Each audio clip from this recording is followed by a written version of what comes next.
पिंटू भाऊ काय जाऊ घरी वापस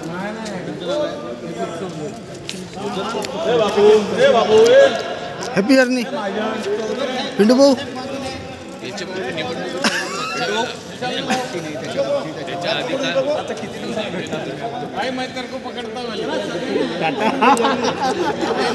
पिंटू भाऊ